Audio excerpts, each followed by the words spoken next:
नमस्कार दोस्तों, मैं हूं दीपक चौरसिया और मेरे सोशल मीडिया के इस मंच पर आपका स्वागत है। आज जो मैं आपको बताने जा रहा हूं वो बेहद महत्वपूर्ण है। आज जो मैं आपको बताने जा रहा हूं वो जो एक झूठा नैरेटिव फैलाया जा रहा है कि भारत अमेरिका के दबाव में आ गया, इसके चलते क्या ये युद्ध विराम हुआ है, क्या ऐसा हुआ है, इसकी हकीकत मैं आपके सामने खोलने जा रहा हूं। सबसे पहले ये जान लीजिए कि प्रधानमंत्री मोदी ने राष्ट्रपति डोनाल्ड ट्रंप को भी करारा जवाब दे दिया है। प्रधानमंत्री मोदी दो बार सामने आए, एक बार उन्होंने राष्ट्र के नाम संबोधन किया और जो दूसरी और सबसे महत्वपूर्ण बात उन्होंने आदमपुर बेस के अंदर बोली, जो कहती है कि ऑपरेशन सिंदूर अब न्यू नॉर्मल होगा। यानी अगर पाकिस्तान की तरफ से कोई भी बेजा हरकत की गई, यानी पाकिस्तान में हम पर आतंकवाद थोपने की एक बार फिर से कोशिश की, तो उसके बाद भी हम घर में घुसकर मारेंगे। ये प्रधानमंत्री मोदी ने साफ साफ कर दिया है। उन्होंने कहा है कि हम आतंकवाद की कसौटी पर कि पाकिस्तान क्या करता है या क्या नहीं करता है, पाकिस्तान ने जो वादे किए हैं उन तमाम वादों को लेकर पाकिस्तान को कसौटी पर कसेंगे और पाकिस्तान अगर उसको करने में नाकाम रह जाता है तो ऐसे में पाकिस्तान को करारा जवाब दिया जाएगा।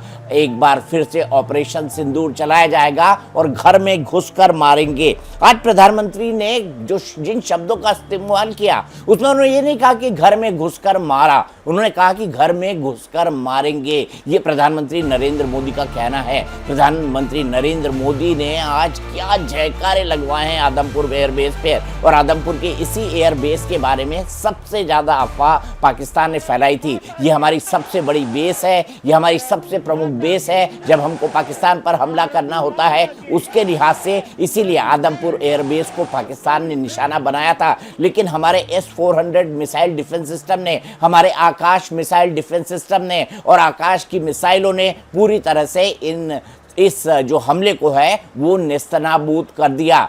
पाकिस्तान ने यह भी झूठ उड़ाया था कि हमने जो S-400 मिसाइल डिफेंस सिस्टम जो है उसको पूरी तरह से तबाह कर दिया है। लेकिन आज प्रधानमंत्री आदमपुर की जिस बेस में खड़े थे और जिस फ्रेम में वो भाषण दे रहे थे, वो S-400 मिसाइल डिफेंस सिस्टम उस फ्रेम के अंदर दिखाई दे रहा था। प्रधानमंत्री की आज जवानों के साथ जो तस्वीर आई है, जो उन्होंने जयकारे लगवाए हैं भारत माता की जय के, वंदे मातरम की, उन जयकारों के बीच आपको यहाँ पर मिग के विमान भी दिख सकते हैं। जिस आदमपुर एयरबेस के पूरी तरह से तबाही की बात की जा रही थी, उसमें प्रधानमंत्री खुद सुबह सुबह उतरते हैं और सैनिकों का उत्साह बढ़ाते हैं। वाकई नेता कौन होता है? लीडर, जो लीड करे, और प्रधानमंत्री मोदी ठीक उसी तरह काम करते हैं।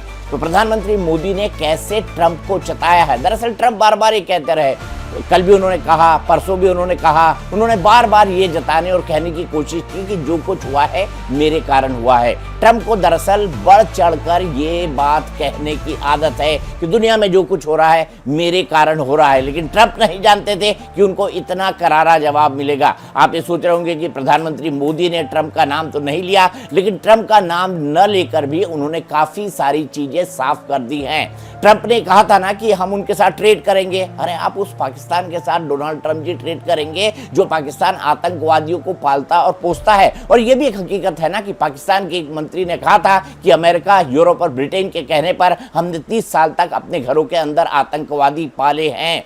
तो डोनाल्ड ट्रंप ने जो कुछ किया है लॉन्ग टर्म में नहीं, उनको शॉर्ट टर्म में भी सहना पड़ेगा।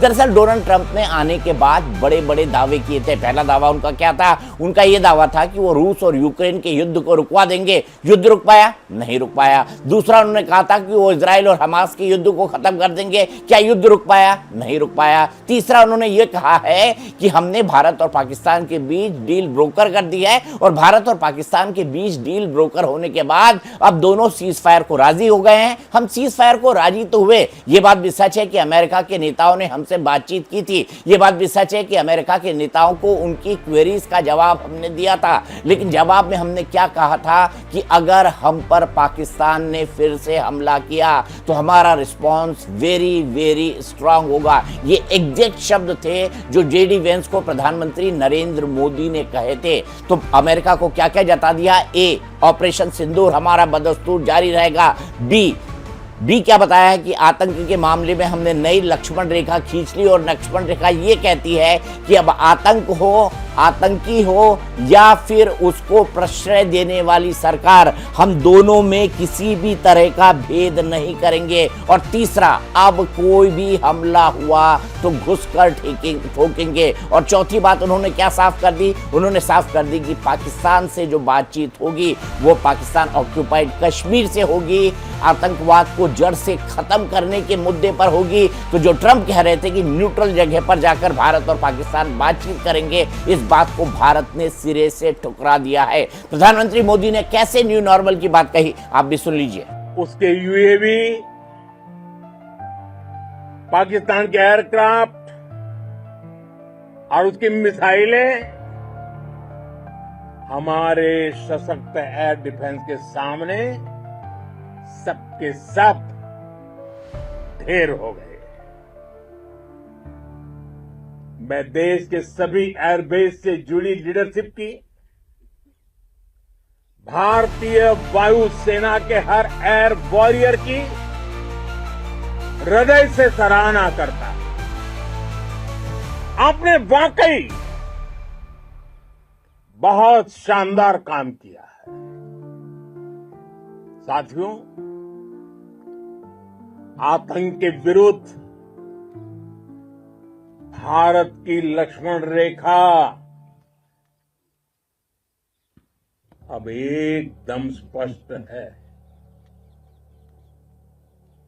अब फिर कोई टेरर अटैक हुआ तो भारत जवाब देगा, पक्का जवाब देगा। ये हमने सर्जिकल स्ट्राइक के समय देखा है, एयर स्ट्राइक के समय देखा है, और अब तो ऑपरेशन सिंदूर भारत का न्यू नॉर्मल है। और जैसा मैंने कल भी कहा, भारत ने अब 3 सूत्र तय कर दिए। पहला, भारत पर आतंकी हमला हुआ तो हम अपने तरीके से, अपनी शर्तों पर, अपने समय पर जवाब देंगे। अब दूसरा एक सवाल कि क्या भारत पाकिस्तान के अंदर घुसना चाहता था? कल मैंने आपको जनरल मुकुंद नरवणे की एक बात बताई थी। उन्होंने क्या कहा था कि वॉर कोई रोमांटिक फिल्म नहीं है, वॉर बॉलीवुड की रोमांटिक फिल्म नहीं है। कई बार हम जैसे लोग भी भावनाओं के अंदर बह जाते हैं और ये सोचने लगते हैं कि भाई इस बार तो पाकिस्तान से आर या पार की हो जानी चाहिए।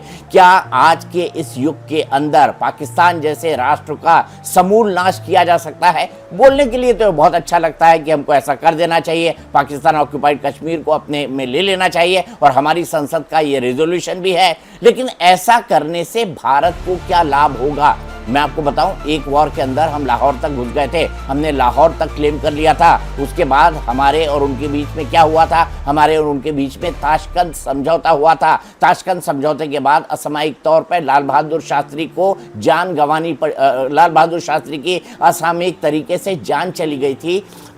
उनकी मौत कैसे हुई, इसको लेकर कई तरह की थ्योरी आती हैं, लेकिन उस मुद्दे पर नहीं जाता। उसके बाद इस बात का बड़ा विश्लेषण हुआ था कि क्या हमको लाहौर को वापस रख लेना चाहिए था। हमारे जितने एक्सपर्ट्स थे, हमारे जितने जानकार थे, उन सब का यही कहना था कि लाहौर को अगर हम अपने पास रखेंगे और पाकिस्तान की ज़मीन को फिर से क्लेम करेंगे तो हमारे लिए सरदर्दी ये एक तरह से और बढ़ाने वाला है। अगर आप मुझसे पूछें कि पाकिस्तान ऑक्यूपाइड कश्मीर क्या अलग होना चाहता है पाकिस्तान से? अलग होना चाहे, बहुत अच्छी बात है, अलग ढंग से सरकार चलाए, बहुत अच्छी बात है। लेकिन क्या भारत को पाकिस्तान ऑक्यूपाइड कश्मीर पर कब्जा कर लेना चाहिए या पाकिस्तान ऑक्यूपाइड कश्मीर में घुस जाना चाहिए? क्या ऐसा कभी संभव होगा या क्या भारत पाकिस्तान ऑक्यूपाइड कश्मीर को ले पाएगा? ये सवाल भविष्य के गर्त में छुपा हुआ है। लेकिन मैं आपसे ये बताना चाहता हूं कि ऑपरेशन सिंदूर में हम पाकिस्तान ऑक्यूपाइड कश्मीर या पाकिस्तान कि किसी भी इलाके में घुस जाएं, ये भारतीय सेना का लक्ष्य था ही नहीं।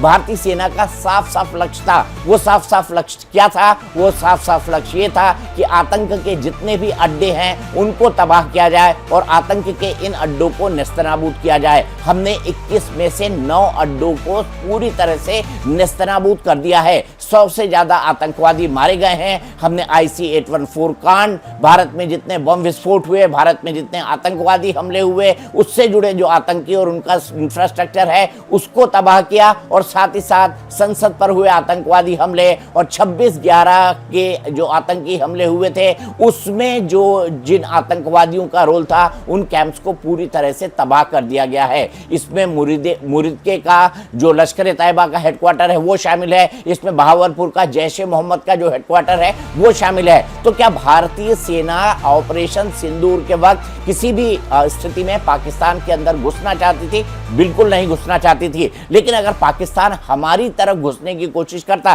क्योंकि LOC और इंटरनेशनल बॉर्डर पर ऐसी कई जगह हैं जहां पर पाकिस्तान हिमाकत कर सकता था और पाकिस्तान ने अपने सैनिकों का जमावड़ा बढ़ा दिया था, ये DGMO ने कहा था। तो ऐसे में पाकिस्तान के सैनिकों को खदेड़ के उनकी चौकियों पर कब्जा कर लेने से भारत कोई गुरेज नहीं करता। लेकिन भारत के ऑपरेशन सिंदूर का क्या ये मकसद था कि इस ऑपरेशन सिंदूर से हम पाकिस्तान के अंदर घुस जाएं और उसकी जमीन पर कब्जा कर लें? क्या ऐसा संभव है? ऐसा संभव बिल्कुल नहीं था। मैं आपको यहां पे बताना चाहता हूं, आज की तारीख में इजराइल और हमास की जंग चल रही है। आपको ये भी पता है यूक्रेन और रूस की जंग चल रही है। रूस इतना बड़ा पावरफुल मुल्क है, लेकिन यूक्रेन वेस्ट की सहायता से, अमेरिका की सहायता से लगातार रूस पर हमले करते जा रहा है और ये वॉर लगभग 2 साल से ज्यादा से चल रही है। ऐसी ही इजराइल और हमास की जंग है जो 1 साल से ज्यादा चल रही है, और इसका जो आर्थिक नुकसान है वो रशिया को झेलना पड़ रहा है।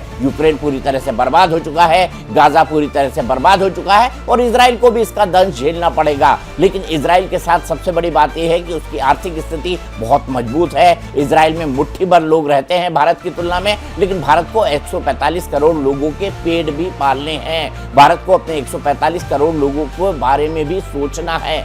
तो अब जो इस 3 दिन के बाद ये जो शांति आई है और इसे दुनिया का सबसे छोटा युद्ध कहा जाएगा, मैं इसे ऑपरेशन, तो भारत सरकार अपने टेक्निकल नजरिए से इसको ऑपरेशन कह रही है, टेक्निकल नजरिए से ये ऑपरेशन है, लेकिन मैं इसे 3 दिन का फुल फ्लेजेड युद्ध मानता हूं जिसमें हमने पाकिस्तान को धूल चटा दी है और अपने मकसद को पूरा किया है। हमने न केवल उनके आतंक के इंफ्रास्ट्रक्चर के जो पूरे के पूरे सिस्टम थे उनको तबाह किया, हमने आतंकवादियों को तबाह किया, उनके आकाओं को तबाह किया, उनके ट्रेनर्स को तबाह किया, पाकिस्तान के सेना को एक जो है जबरदस्त करारा तमाचा मारा, उनके बेसिस पर हमला करके 11 के 11 बेसिस पर हमने हमला किया है। उनके एयर मिसाइल और डिफेंस सिस्टम को हमने पूरी तरह से तबाह कर दिया है, हमने उनके अवाक्स को तबाह कर दिया है। तो भारत ने अपने इस पूरे के पूरे ऑपरेशन सिंदूर के जरिए इसकी जो 3 बेसिक लक्ष्य थे, एक मिलिट्री, एक पॉलिटिकल, एक साइकोलॉजिकल, ये तीनों पूरा किया है। और प्रधानमंत्री अब भी कह रहे हैं कि मौका मिला तो हम घर में घुसकर मारेंगे, यानी इसका मतलब ऑपरेशन सिंदूर अभी जारी है। पूरी दुनिया को इस बात को समझ लेना चाहिए कि अब भारत को कोई छेड़ेगा तो हम उसे छोड़ेंगे नहीं।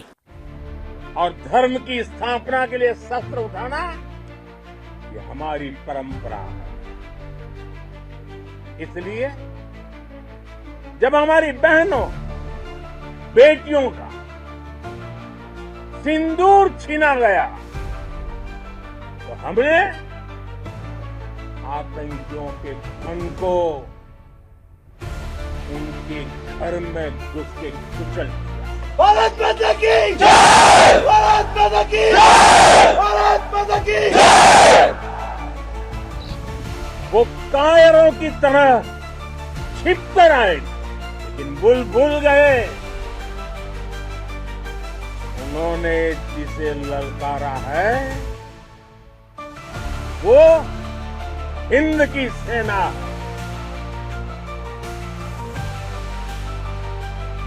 आपने उन्हें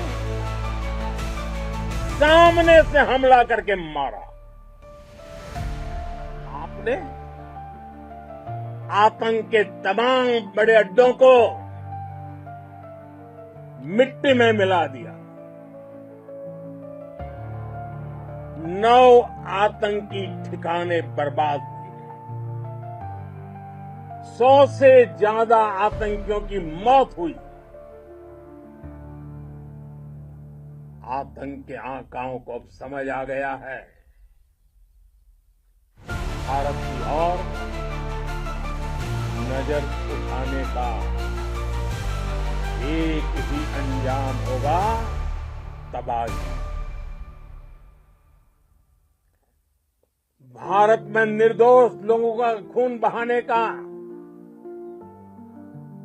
एक ही अंजाम होगा, विनाश और महाविनाश। तो जो लोग अगर ये कह रहे हैं कि हमने अमेरिका के कहने पर ये सीज फायर मान लिया, क्या यह हकीकत है? ये पूरी तरह से हकीकत नहीं है। क्या अमेरिका ने मध्यस्थता की? ये बिल्कुल ठीक है, लेकिन क्या अमेरिका के कहने पर भारत पाकिस्तान से कश्मीर मुद्दे पर बातचीत करने जा रहा है? तो हमने साफ कर दिया है कि कश्मीर मुद्दे पर सिर्फ पाकिस्तान ऑक्यूपाइड कश्मीर वापस लेने पर अब पाकिस्तान से बातचीत होगी और किसी मुद्दे पर नहीं। और जो सबसे बड़ी बात हमने कही है वो ये है कि आतंकवादी और आतंकवाद को प्रश्रय देने वाली सरकार, यानी दोनों में हम अंतर नहीं करेंगे। यानी आतंकवादी कोई भी हमला भारत पर होता है तो भारत क्या करने वाला है? उसका ऑपरेशन सिंदूर के जरिए करारा जवाब देने वाला है। और अब वो पाकिस्तान के आतंकी और पाकिस्तान की मिलिट्री जो एक ही थैले के चट्टे बट्टे हैं, उनमें किसी तरह का भेद नहीं करने वाला है। ये अपने आप में एक बड़ी बात है। मैं आपको ये भी यहाँ पर बताना चाहता हूँ, और जो अपने आप में एक बेहद महत्वपूर्ण बात है वो ये बात है कि हमने पाकिस्तान को जता दिया है। पाकिस्तान ने एक के बाद एक कई तरह के झूठ फैलाने की कोशिश की। पाकिस्तान ने भारत के बारे में 10 बड़े बड़े झूठ बोले कि हमने इनके प्लेन मार गिराए, हमने इनका S-400 मार गिराया, हमने जो है इनके एयरफोर्स स्टेशन को पूरी तरह से तबाह कर दिया। ये तमाम बातें झूठी थी। एक के बाद एक झूठ पाकिस्तान के द्वारा बोला गया। झूठे पुराने आग लगने के हमारे जो फाइटर एयरक्राफ्ट है उनके जो उनका जो क्या बोलते हैं अपना एक्सीडेंट हुआ, उसके विजुअल्स उन्होंने दिखाए और ये जताने की कोशिश की कि हमने भारत को बड़ा नुकसान पहुंचाया है। तो मैं तो आपको कहता हूँ पाकिस्तान पागलों का सरदार है। आतंकवाद और पाकिस्तान दोनों जो है कुत्ते की दुम की तरह है, उनको कितना भी पाइप में रख दो वो सीधी नहीं होगी।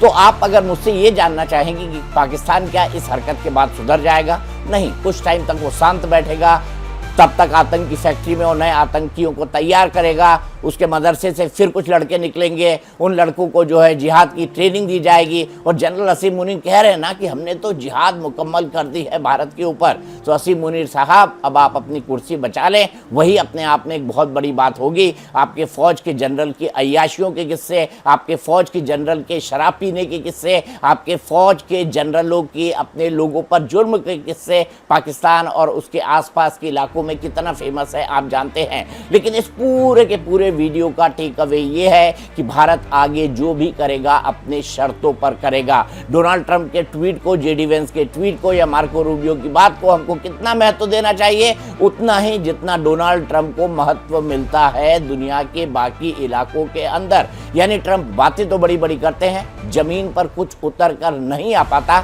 ऐसा ही भारत और पाकिस्तान के परिप्रेक्ष्य में भी होगा। और मैं आपको ये ठोक कर कह सकता हूं कि आने वाले समय में भारत और पाकिस्तान के बीच सीधी बातचीत कोई जल्द हो जाए, इसकी संभावना न के बराबर है। क्योंकि पाकिस्तान तो चाहता था कि इस युद्ध को रोककर बातचीत के टेबल पर बैठा जाए, लेकिन भारत ने ऐसा करने से साफ साफ इनकार कर दिया। भारत ने किया है साफ साफ सीज फायर।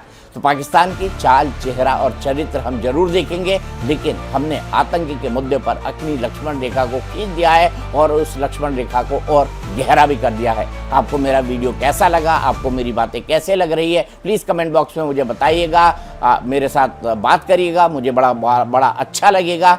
उम्मीद करता हूं कि इस तरह की वीडियो आपको पसंद आ रहे होंगे। आप कमेंट में ये भी देखकर बताइए कि इन वीडियोस के आधार पर मैं और किन विषयों पर नए वीडियोस आपके सामने पेश कर सकता हूं। आपने इतना समय दिया, आप पेशेंस के साथ आपने मेरी बात सुनी, उसके लिए बहुत बहुत धन्यवाद, शुक्रिया। कट्टा से रह करके दुश्मनों से लड़ने का जज्बा जो भरपूर है, ये हर कदम पे आपका साथ निभाने वाला वायुसेना स्टेशन आदमपुर। शाबाश। आग लगा दूंगा कलम से दुश्मनों सावधान, एक परमाणु बम से कम नहीं भारत का नौजवान।